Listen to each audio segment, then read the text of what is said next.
people, whether you like them or not, they're your family, right? Yeah. Because you're stuck with them. You can't go anywhere. You see them every single day. You're sleeping in the same room. You're eating meals at the same table every single day. They become your family, and so you're so used to that. And then you get out in the world, and the other thing is, whether you like the people you're in the service with or not, you know their capabilities. You know that they're at least capable of doing the job. Whether they do a great job or not is up for debate in some cases, right? But at least they're capable of doing the job. You know what training they've gone through. You know that they've qualified if you see the insignia on their chest, right? But when you get into the civilian world, you have no.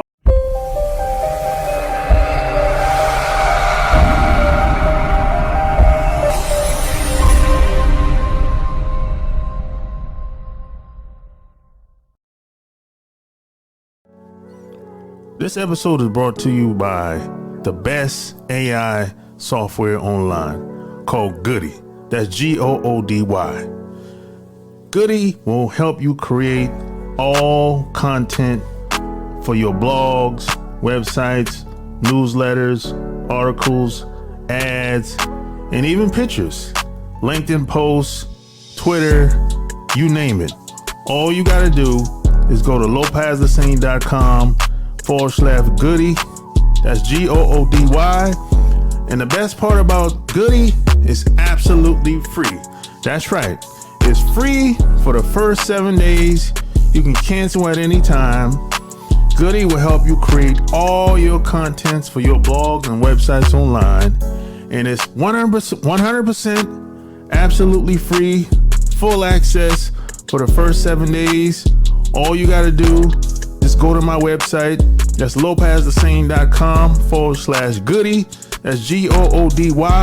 Or just click the link in the show notes and get started today.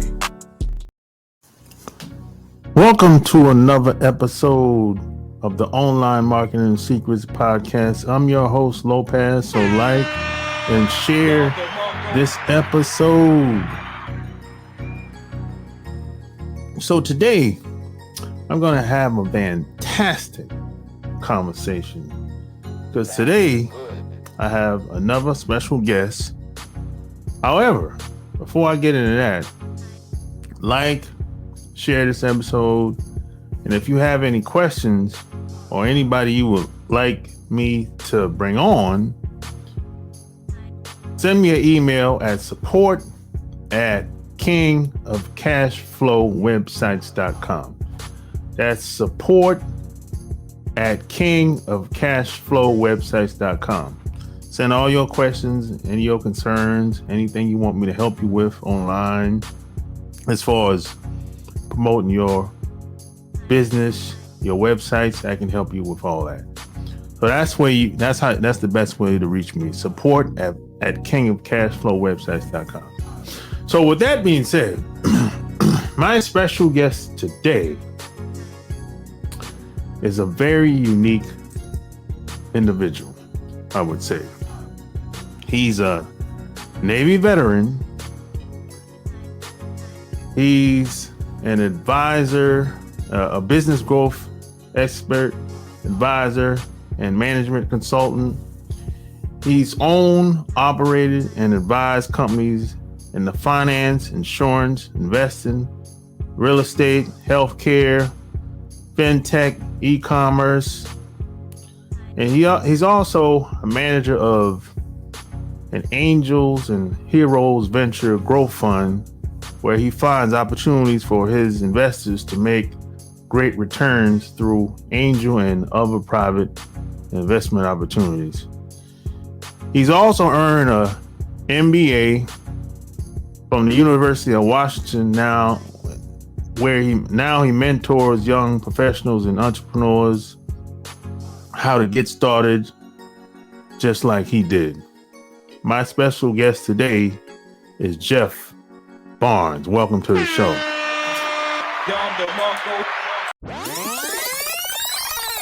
So, where are you from?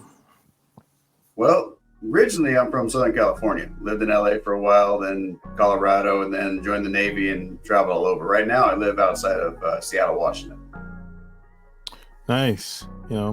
So how'd you get in the business and investing? Because, this is not something that this is not like our dream job. We don't, when we're growing up, we don't be like, hey, when I grow up, I want to be an investor and I want to be in business. So how'd you get started? Yeah, man. I mean, it's kind of funny. Entrepreneurs, business owners are the only ones that'll quit a 40-hour-a-week job that they hate to go work for a boss that's there 24/7 and work 80 hours a week, right? So for me, it was really this path to freedom and autonomy. I realized in the military, you're not going to have that at all, right? You always have somebody looking over your shoulders, especially being on a sub. You can't even get away from it. So that was one part of it. And then when I was in corporate America, I had a nice, cushy 6-figure job, and I didn't see my boss but a couple times a year, and I pretty much made my own schedule, but there was still a ceiling on how far I could go, right? And I was passed up for opportunities because I wouldn't relocate to Chicago or Connecticut or something like that. And I just realized I wasn't really in control of my destiny, my own life, right? And I was getting approached enough by other people asking me to consult with them and help them out with their business that I realized this would just be a better fit for me. And I liked working with entrepreneurs, and I liked working with those type A personalities and really motivated people that are really gung-ho about moving forward in life and making really innovative ideas come true. So that was really the impetus for me to get going. It was a long and winding road. I wasn't one of those guys who was just gifted with the ability to sell and grow a business. I actually want to do the exact opposite, because my dad was a small business owner and I watched him struggle my entire childhood. Some years were good and some were pretty lean. So, I didn't really want to go down that path, but I realized eventually if I want to have my own freedom and autonomy, I had to figure that piece out. Yeah, I hear you, man. But at least you grew up seeing someone, you had somebody in your life that you had. Maybe it wasn't the best model, maybe it wasn't the model that you wanted to follow, but at least you had an example. Like when I got out the Navy, man, I didn't really have anybody I could talk to. I had to, fly across country and go to conferences, and so sometimes you got to do what you got to do. But at least you had an example. At least you knew what you wanted to do and what you didn't want to do. That's what I always say. I knew more what I didn't want to do, that's for sure. So, yeah, but watching my dad, it was like, here's a guy that was working his butt off, 60, 70, 80 hours a week. He wasn't able to be around all the time. He was working nights because he did hardwood floors. And so he'd do these really high-end hardwood floors, just immaculate, beautiful jobs. And he'd do it for businesses, which meant he was normally working at night when the businesses were closed, right?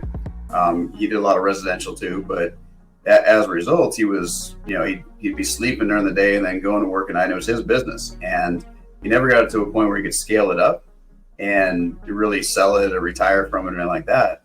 So I watched him struggle. But, one thing I did pick up from that was, man, it's a lot of work. There's no doubt about it. It's a lot of work running your own business. Yeah.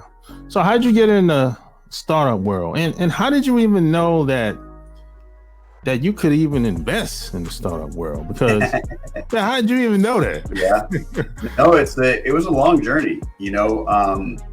When I was in the Navy, I was on deployment, and I got a hold of Rich Dad Poor Dad from Robert Kiyosaki. Right, that's sort of what set me down that path. And I was reading everything I could about business, about money, about finance. I was learning about, Think and Grow Rich and everything from Earl Nightingale. And then I'd go to different conferences. So I went to a Ron LeGrand conference, learn about investing in real estate. And then I'd go to Dan Kennedy and I learned from him. And I'd go to Les Brown and be at his workshops and things like that. And so I got to this point where I was just really into like that personal development, figuring out that stuff between your ears so you can actually make what you want happen. And at the time I was living in San Jose, California, and right there in the heart of Silicon Valley.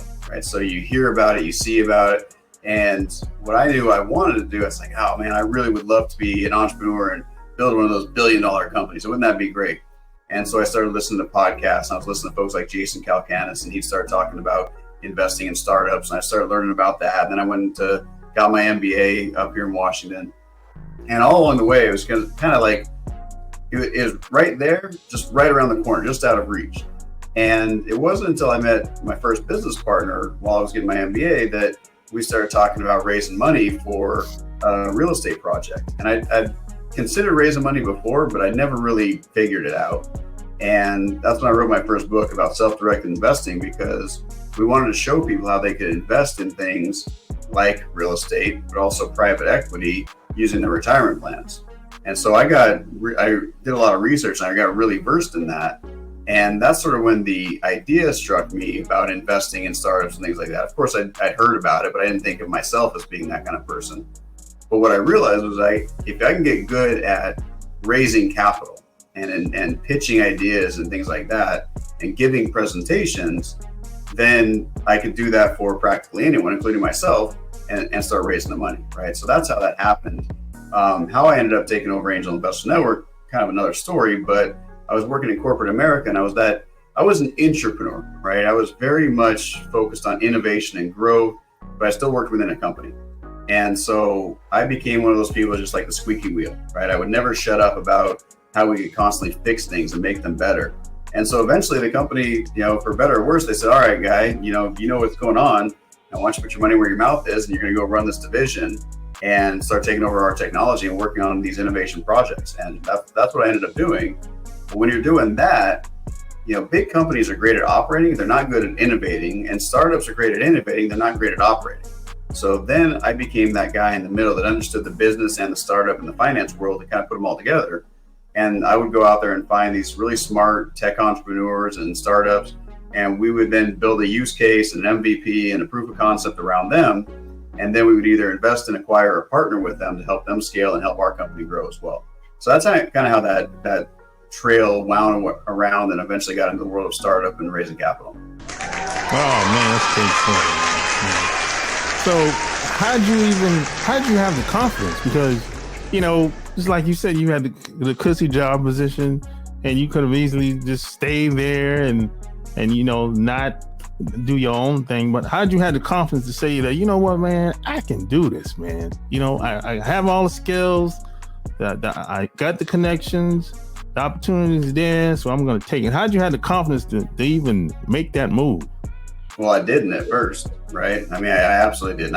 I remember the first time I tried raising capital and doing real estate deals, I'd park on the side of the road, like a few blocks away from the person I was going to go meet, and try not to have a panic attack, right? I'd literally sit in the car and I'd just like white knuckling the steering wheel and trying to talk myself down. Like my blood pressure going crazy, my heart's going crazy. I'm getting like cold sweats and it was miserable. I remember there were a few times I flat out didn't even go in to see the person. I had to call and reschedule because I was too freaked out, right? Like I did not start out being able to do this. There's no way. I was terrified of raising money. I was terrified of sales. I was terrified of all of that. But my desire for that autonomy and that freedom was overpowering to the point where it was like slowly, one step at a time, I'd get there. So let me ask you a question, man. What was your rate when you were in the Navy? E5. I got out E5. Okay, what'd you do? What was your job? machinist mate. Okay, so you're a mechanic too, right? So, just like in the Navy, they start you out. A school is here's a wrench, here's a hammer, here's a screwdriver, right? And you go in, like I was an auto mechanic before I even got into the military. So that like A school was a joke to me. I was just blown away that people didn't even know what a crescent wrench was versus channel locks and things like that. They didn't know how to, what righty-tighty was. They'd never even heard that saying before in their entire life. I'm like, this is blowing my mind. But by the time you get out to the fleet, you know how to like disassemble a valve and lap a valve and, put all the packing back in and you manage to fix things within a short period of time, right? And so raising capital is the same kind of idea. You don't start out knowing how to talk about it. In fact, I spend more of my time when I'm coaching entrepreneurs on the things that they say and what's going on between their ears than I do on their business, right? I don't really focus in on their product or service as much anymore because they've kind of got that part figured out. But what they don't know how to do is present themselves. And that's the slow road that I eventually learned. And so I actually went to school. When I was in my MBA, we had a couple of classes. I was learning how to do presentations and communications classes. Like those were really important for me. Then I would go to public speaking courses and seminars, and I learned how to give a presentation. Then I learned how to do webinars, and I learned how to structure things using NLP, which neuro-linguistic programming, not natural language processing like everybody talks about these days for AI. But I would actually go and I'd learn all of this stuff because I was genuinely infatuated with learning how to extract money from people and providing them value in return, right? And so that's what I spent a lot of my time doing, because I realized that, you start watching some of these entrepreneurs out there, anybody that's bought anything off a webinar or a video sales letter or an in-person presentation, if you don't sit back and think about why did they get your money when before you watched it or went into it, everybody's probably like me going, there's no way I'm spending my money today, right? Like I don't have the money to spend. I'm not spending my money today. And by the end of it, you're like, oh man, I can't wait to give this person this money and get the things they have, right? And I got like seriously infatuated by that. I was like, how in the world did that happen? And so I just started learning over and over and over again. But I'll tell you, the thing that happened for me, it really sort of changed things for me and made me think I could do it, right? In the military, it's pretty black and white, right? Either you qualify or you don't. And if you don't qualify, they tell you what you did wrong and you go to fix that, right? Right? Yeah. If they give you another chance, otherwise, yeah, you're done, right? So I was in dive school and I learned how to figure out how to pass dive school, and I did that. And so I put that same mentality in place. And I had a chief. At the time that I got to the boat, he was first class, and then he ended up becoming the chief and moving on. And he ended up eventually working for me, right, in corporate America, because he stayed in, he retired, and then he came and he worked for me. And I had to give a presentation in front of 250 people inside of our company. And it was all about technology. It was all about convincing people to use this technology they absolutely hated. And I got done with that. And he comes up to me afterwards and he goes, man, you have come a long freaking way. I remember when I couldn't stand watching you give training on the boat because you'd bore everybody to tears. And now you're up here, giving inspirational speeches on technology. Like, it's really cool to see. And so it was sort of that transformation. It took a long time, right? It was like a lot of practice. I had times I would go to set up an event and I'd have nobody show up, right? I'd have literally nobody on my webinar or nobody in the conference room that I rented. And I was like, well, I'm going to take a chance and just like practice my speech and take pictures of me doing it, right? So it wasn't an easy thing. There's no doubt about it. But I put in the work. Yeah, it's a lot of work, man. It's a lot of work. And the funny thing is, I grew up seeing my mom speak in front of people. Mm-hmm. And I kind of like, as I got older, I had to kind of reflect on that. How in the world did she have so many people to pay attention to her and hold their attention? And from her speaking in front of people, that's how she became known, like all down south, basically from North Carolina all the way to Florida. Yeah. But the thing is, she never taught me. You never taught me. I did. Didn't think about it until later, did you? Exactly. I didn't think that. I didn't think that. Yeah. I didn't really think that it mattered. It's not like I took it for granted. I just didn't think that I would want it. It was just natural. That was that was like me with my dad, right? Yeah. I never asked him like, how does he run his business? How does he find clients? How does he do it? I never asked him any of that stuff, But looking back, it's like, man, it would have been really cool to have that conversation. Granted, I was a teenager at the time that I was probably thinking about this stuff, and I probably wouldn't listen anyway, right? But it's really cool to see your parents, especially when you start seeing your parents when you're an adult and you're going through your own shit. Sorry, I don't know if I'm allowed to cuss or not, but if you're going through your own stuff, right? You cool. All right. You're going through all your own stuff, right? And then you reflect, you're like, man, my parents were probably going through some of the same stuff when they were my age, right? And thinking back on that, like, I wish I could talk to them about this, right? And make it not feel weird. Yeah. So how was your transition from getting out the Navy to going back into normal population and getting into entrepreneurship? How was that? How was your transition coming out? Man, dealing with civilians is hard. I'm not gonna lie, right? Just like that. You go from being on a boat surrounded by 100 people, whether you like them or not, they're your family, right? Yeah. Because you're stuck with them. You can't go anywhere. You see them every single day. You're sleeping in the same room. You're eating meals at the same table every single day. They become your family. And so you're so used to that. And then you get out in the world. And the other thing is, whether you like the people you're in the service with or not, you know their capabilities. You know that they're at least capable of doing the job. Whether they do a great job or not is up for debate in some cases, right? But at least they're capable of doing the job. You know what training they've gone through. You know that they've qualified if you see the insignia on their chest, right? But when you get into the civilian world, you have no idea. You have no idea if somebody's gone through certain training, if they've had a certain education, what their background is. You have no idea what their qualifications are in certain areas. And so you take that stuff for granted. And you also take for granted the common language that you have with your brothers and sisters while you're in, right? Like, I can talk to you in a certain way and you'll totally get it, right? But I go talk to somebody else that way and they're going to be offended. And they're going to think I'm making fun of them, right? When in reality, it's just like, hey, that's just how we talk. And so, I think a lot of vets struggle with this. It's like that loss of that brotherhood, so to speak, right? When you leave that. Now, I got lucky in the sense that I went to work for a company that had roughly 75% veterans as employees. And I got a chance to hang out with some of them and do that. So I had that. I also had some other friends that got out around the same time as me. And so we kept in touch.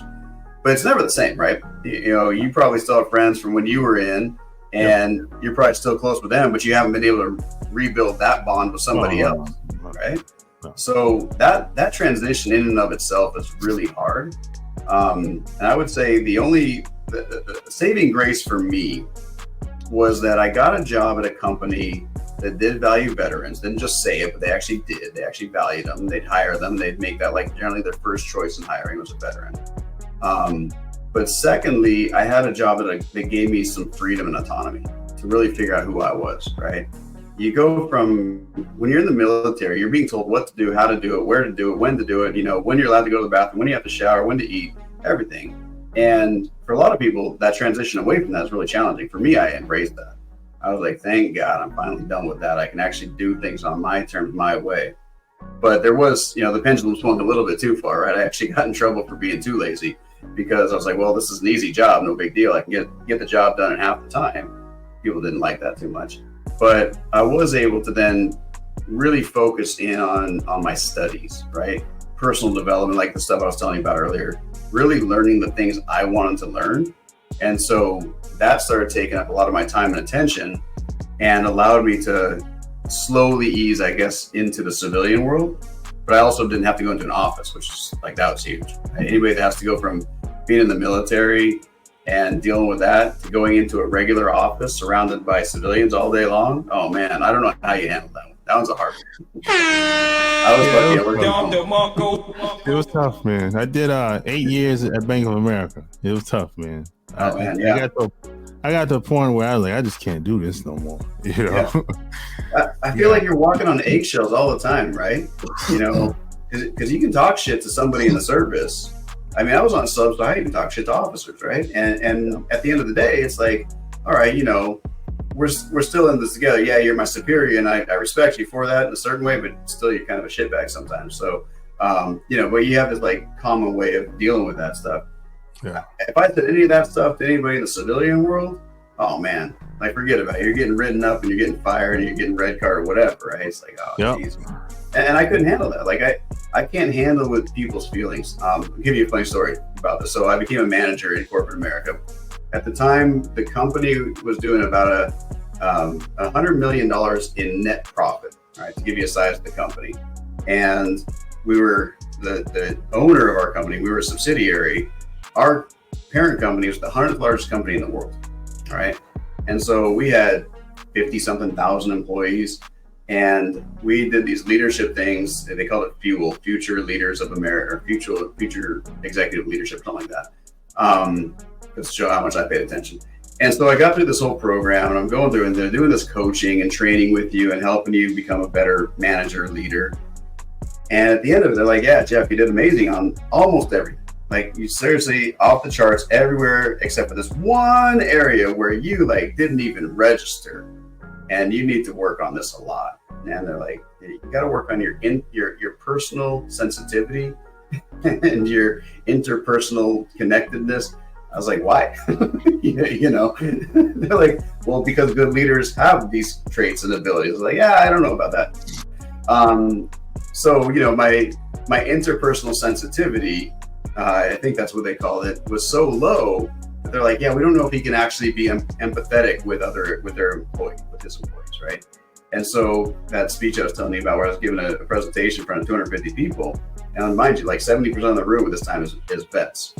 And I'm giving this presentation, and the guy that hired me, my regional vice president at the time, his name was Frank, and Frank gets up there and introduces me as the only guy in the entire company who is less sensitive to their problems than he was. Right. So my introduction was, here's a guy who really doesn't care about you, but go ahead and listen to him anyway. I was like, thanks, Frank. That's a great way to introduce me. I appreciate that. Yeah, man. I told a lot of my friends while we're in, I said, hey, you might enjoy this and take advantage of all the opportunities that you get, because when you get out, it's over. It's never going to be like this again.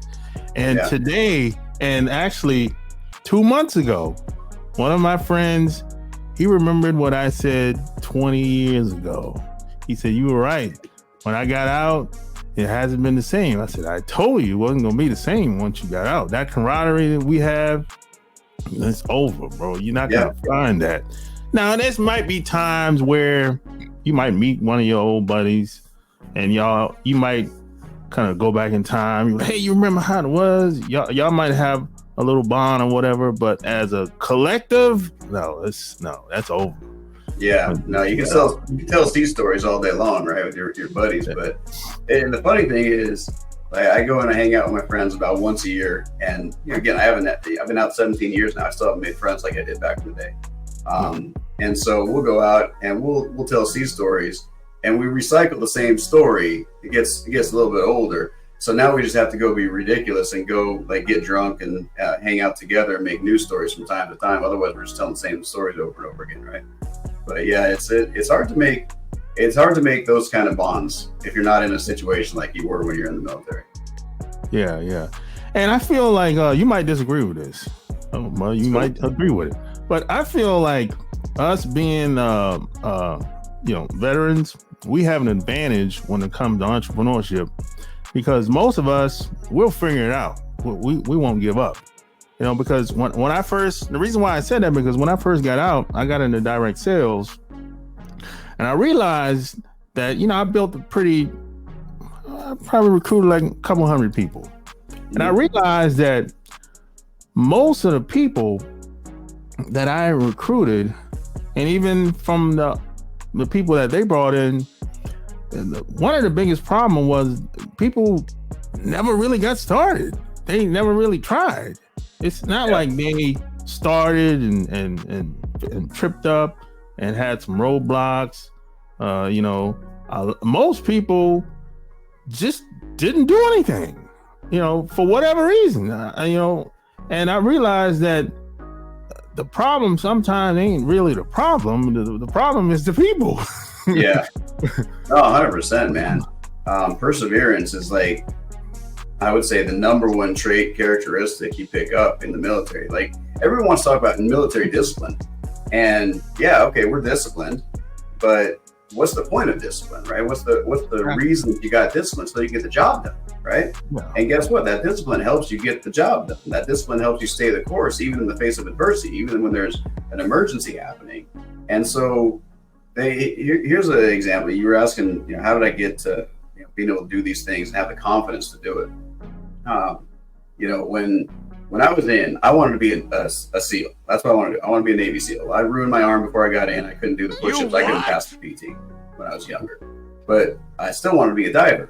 Now, if I'd have paid attention to all the PT folks a long time ago, I probably would have been able to go the SEAL route. But I was like, I can be a diver, right?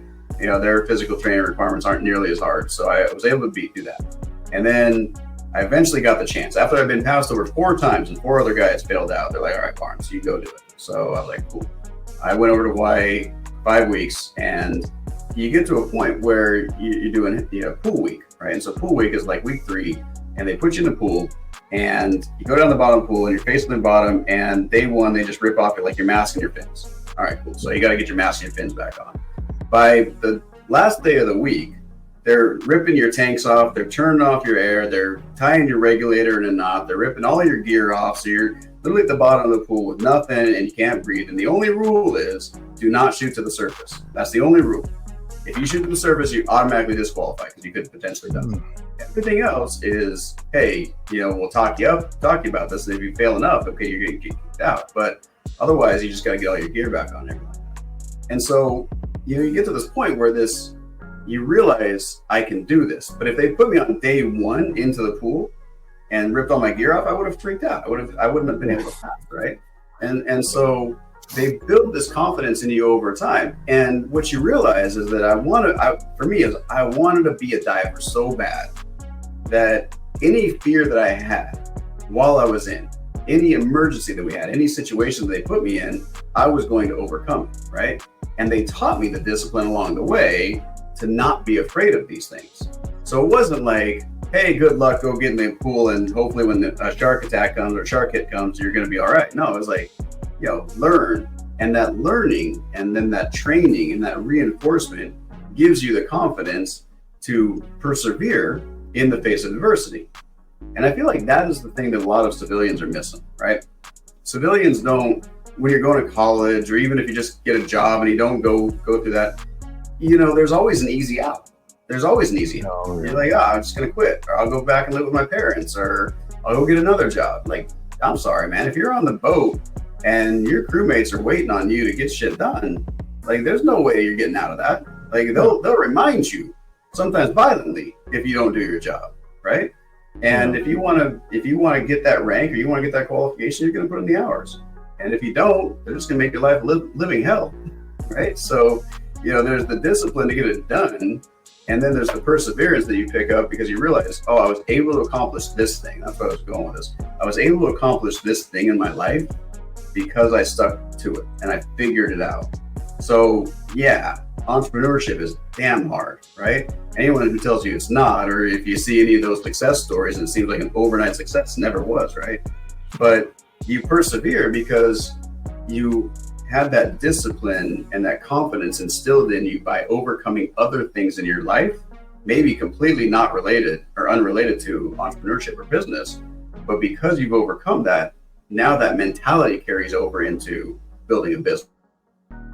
It's like, I know I can do this because I did this other thing. It was harder. Hopefully that makes sense. Yeah, 100%, man.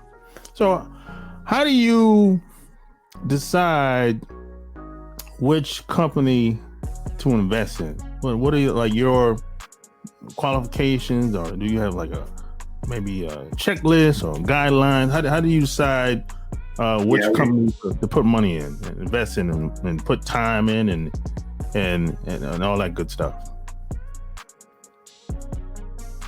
I wish I could say, but we have a 108-point checklist that we put out basically when it comes to due diligence, right? And that's a lot, right? Like, you're looking at a lot of things. Now, not all companies need that, but if you're really serious about investing, you're going to at least look at it, right? We're talking things like IP, patent filing, trademarks. Do you have standard operating procedures? But more importantly, the main metrics for investing in a company is, are they solving a problem that has a well or clearly defined market that has that problem? And are they doing it in such a way that they're not going to have competition when they're solving this, right? So that's where you start, right? Is there really a problem in the market that you are solving? And I put that out there because, but it's not as easy to navigate that as you might think, right? Like, what problem is SpaceX solving right now? It's hard to say, right? We may not know. But if you were to look at it historically, what problem did NASA solve? Well, we wanted to put a man on the moon, right? And that's all well and good, but we really did that out of ego more than anything else. But what came of it, right? You get all these really cool inventions, the cordless drill and Teflon and Velcro and all sorts of really cool things came out of NASA. Now, was that the end goal? No, of course not. But it was a roundabout way and we got all these different results. So who knows what I know that Elon Musk wants to put a man on Mars and wants to build a space station, wants to, interplanetary travel and things like that. That's incredible. But is that really solving a problem? And so to even say that you're solving a big problem is one of the benchmarks you're going to look at. It's kind of hard to say. Sometimes you just need to buy into the vision of the entrepreneur, which brings you to the next piece, which is the team.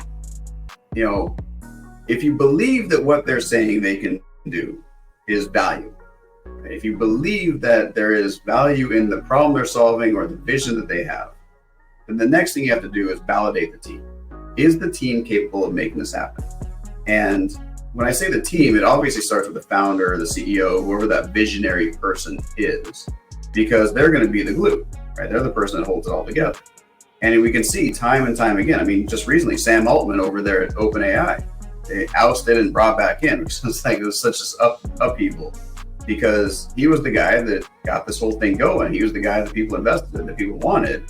And then you have all these problems of, okay, well, he's not really the guy, but actually he probably is. And so you have to bet on, and that, let's make no jokes about it. It is a bet. There is risk involved in angel investing, but you're making a bet on them being able to solve a big enough problem or create enough value in the marketplace to be worth something.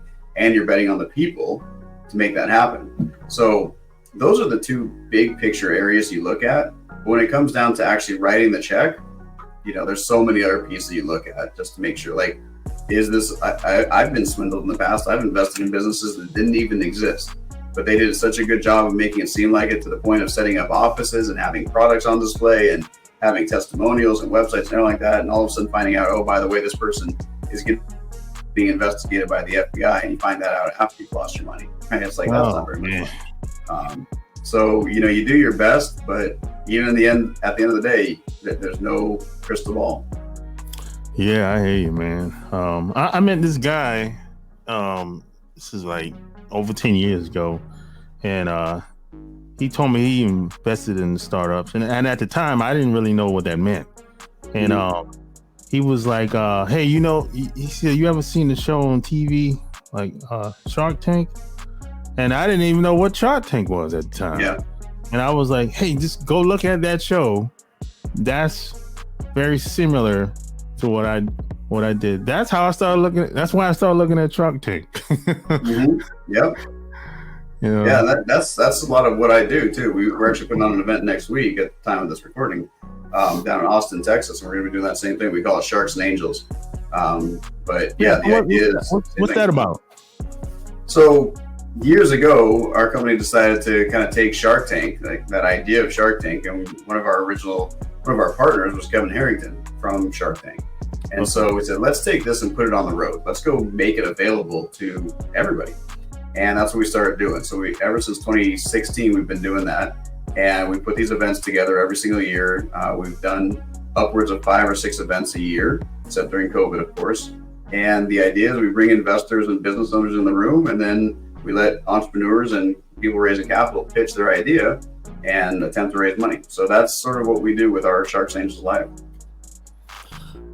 Gotcha. That's great, man. So now I know you meet people from time to time that say, hey, man, hey, Jeff, I got a product. I want to get it out there. What do I do? What do you tell people that say that? Yeah, from time to time, like 10 to 20 a day is about what comes to us as far as like people needing help with that, right? Everything from my Facebook to Instagram to LinkedIn. No. And, I'm only one person, so I can't help everybody. And it's really difficult to do that. So what we have done is we put together a quiz on our website, so people can go through and they can just take that quiz and they can get a sense for how ready are they to go raise capital. And most people, and here's the catch-22 of raising capital. The people who need it are never ready, and the people who are ready almost never need it, right? And it is a challenge, because if you really need capital, or you think you need capital, let me rephrase that. If you think you need capital, it's because you're down to your last 2 nickels to rub together. You have this incredible idea, this vision, this thing that you want to bring to the market, and you don't have any idea about how to make it happen. But if you had enough money, you could go hire the people, right? Well, unfortunately, people in that situation are like the worst bet ever when it comes to investing, because you look at them and you say, okay, this is great. You have a cool idea. I like your idea, but I'm afraid that if I invest in you, that money is just going to go to you, maybe keeping the lights on, maybe just, feeding yourself and taking care of your own personal needs, which is great, and we need that. But is it really going towards growing the business? And at the end of the day, that's all an investor cares about. If I invest in you, is that money going to help you grow the business so I can get more money back at the end of the day? And that's what they care about. Otherwise, it's called charitable contributions. We don't want that. So the folks that are really struggling, that think that angel investing is their savior, are generally the most frustrated when they find out that they can't raise money. On the other hand, the people that are already experiencing success and they're getting traction in their business and they're getting sales, they're generally getting offers to be invested in or purchased without even asking for it. And the reason why is because people don't want to throw good money after bad. They want to throw good money after good. Meaning that when I already see a company that's growing, I want to hitch my wagon to that star. And so they're willing to invest in that one. So we always tell companies the best time to raise capital is when you don't need it. When you need capital, it's the worst possible time to raise money. Yeah. Yeah. So you also coach people, right? Yeah, absolutely. Yeah, so we do that we do group coaching. I've done individual and one-on-one consulting. And generally it's around the go-to market strategy, but it's also around raising capital and whatnot. We have systems for helping those companies raise capital that need a lot of investors. And I'll tell you, man, it doesn't matter how many times you raise capital, it's not easy, right? It is not an easy thing to do. And so what we actually encourage entrepreneurs to try and go as far as they can without raising money, because it's just like what we've seen is that if you have a CEO, let's just say you have a CEO and he has like 4 people that work with him or for him or her, and they want to raise capital. If the CEO and the founder, if their job is mostly running the business and doing, whether it's research and development, product development, sales, marketing, whatever it is to try and get the business growing, and all of a sudden you take them off of that and say, okay, I need you to go raise capital. 80% of their time will be sucked up trying to raise capital, which means the person who is driving the ship for that business is all of a sudden only available 20% of the time. And you can't grow a business that way. It's just not possible. So we try to come in and we try to help out with making the capital raising process easier, but it's never easy. That's for sure. Yeah. So if people wanted to reach out to you and work with you, where would they go to? I'd say the best place right there is angelinvestorsnetwork.com. Absolutely. It's the best place to find us. You can find a couple of quizzes on there. So if you want to invest in companies, you take that quiz, find out if you're a good fit for investing in companies, and you can take the other one, find out if you're a good fit for raising capital. And we have a lot of free resources on our site too. There you have it. Like, share this episode. Tell me what you think below. All links will be found in the show notes. Until next time, we're out. Peace. I'm just keeping it, I'm just keeping it, I'm just keeping it real. Give them something, they give them something, they give them something, they feel. If they tired of being stressed out and been depressed about it,